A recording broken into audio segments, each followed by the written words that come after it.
Welcome to episode 33 of this chess puzzle adventure series starring Bobby Fischerman, Average Joe, and Peter Potzer. Previously, Peter Potzer and Average Joe successfully solved the Giant's puzzle and gained the red pill. They decided to continue their journey towards the dragon's lair, and after looking at a map, noticed that the quickest way there would be to cross over the Black Lagoon. They made their way towards the edge of the Black Lagoon, and they saw a boy standing by the water in front of a rowboat. They asked him, "Hey, can we borrow your rowboat to cross over the Black Lagoon?" He said, "Well, I don't normally lend my boat to strangers, but if you can solve a very clever chess puzzle, I'll make an exception and I'll let you use my rowboat." They said, "Okay, what's the puzzle?" And with that, he presented to them the following position.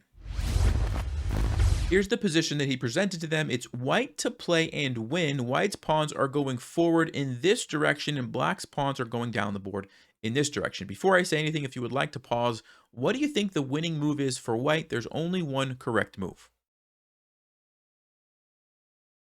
You got a chance to look at that. Let's go ahead and talk about what's going on here. So the first thing that you might have thought of is, okay, this looks pretty easy, Nelson. You bring the king over somewhere, you stop this pawn, and then you're going to eventually push these and just get a queen. And black's king is too far to stop you. Now, of course, you couldn't play h5 right away because then this pawn would become a queen. You wouldn't be able to catch it. So it is important that you stop the pawn first. But after something like king to f2, let's say black decides to, go on the counter attack over here, you could simply come up here. You've stopped this pawn, and now you can start pushing these guys and get a queen. And of course, if black takes you, you still get a queen with this guy. Looks pretty straightforward, like white's going to win. What's the big deal? Well, black has a very clever idea to set a stalemate trap that makes this position extremely complicated and very tricky. So here's how that works. When you bring your king over, let's just say king to f2, instead of running out with the king like this, black decides to blockade all of the pawns with b4. And let's just say you go over here. They're going to play b5. And let's just say you now play h5, trying to, get one of these pawns to become a queen. Black says, "I don't even care what you're doing. I'm going to play king a5. Let's just say you take this. You're going to play b6. Let's just say you go here. And black's going to play the move h2, threatening to get a queen, so you have to take this pawn, which is kind of important. And then they're going to play a6. And notice what they've done to their king. Their king is totally trapped by their own pawns, and they can't go here. So when you get a queen or a knight or a rook or anything, it's immediately a stalemate. It's a draw, just like that. And this is black's idea. This is what makes this position so tricky, because this idea is always kind of sitting here in the position. So with that knowledge, if you would like to pause one more time and think through this again, even with that knowledge, it's still a tricky position, and I doubt that most of you will find it, but I'm going to give you a chance anyway. So go ahead. What do you think white should play? Only one winning move. If you had a chance to look at that, the winning move in this position is king to f1. And it looks kind of weird because it's like, if you're going to stop this pawn, why not go to f2? Why not go to f3?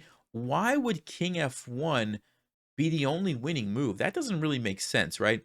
So the way that I'm going to explain this is I'm going to show you the winning line, and then we're going to come back and talk about why king f2 and king f3 would not win the position, okay? So king to f1, black says, "I don't care. I'm going to go ahead and start setting up my stalemate trap."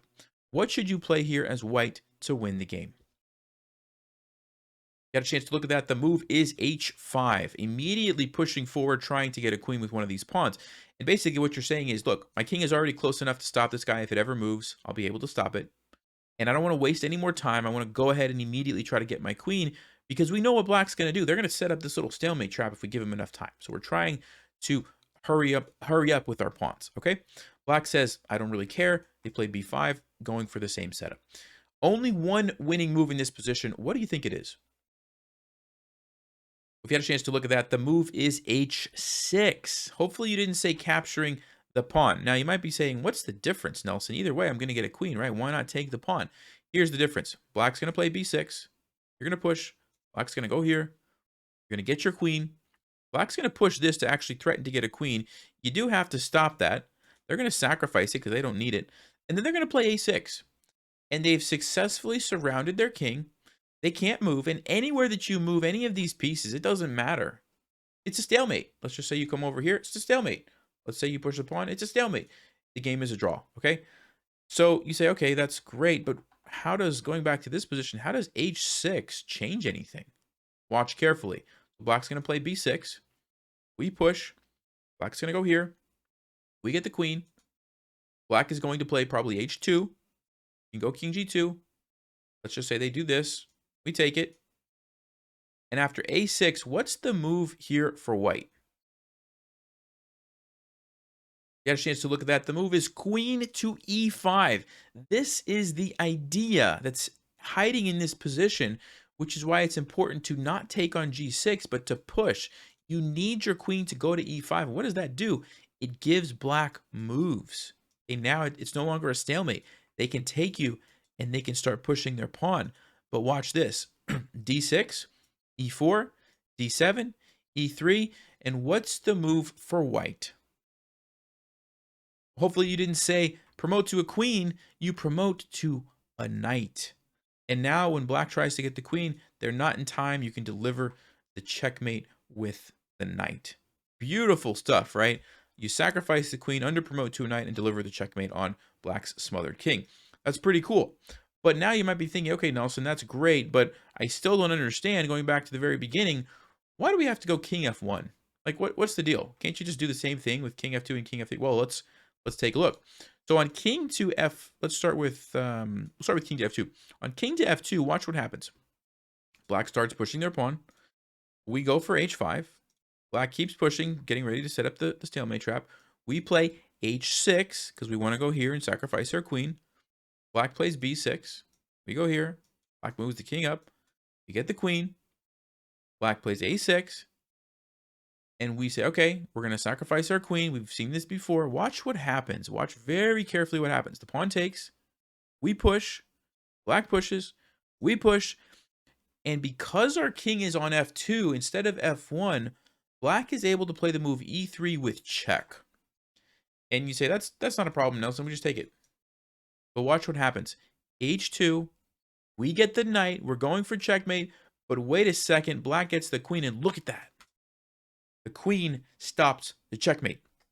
And black had time to do that because we had to waste a move capturing with our king, right? When that pawn put us in check, we had to waste a move. Otherwise, if our king was here, we wouldn't have had to do anything. We wouldn't have had to waste that move, okay?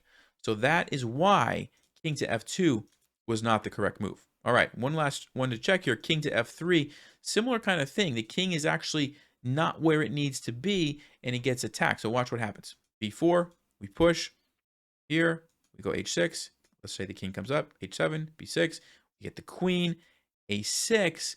We sacrifice the queen. Captures. We push. And again, there is a check, which forces us to do something with our king. And if we take it, watch what happens.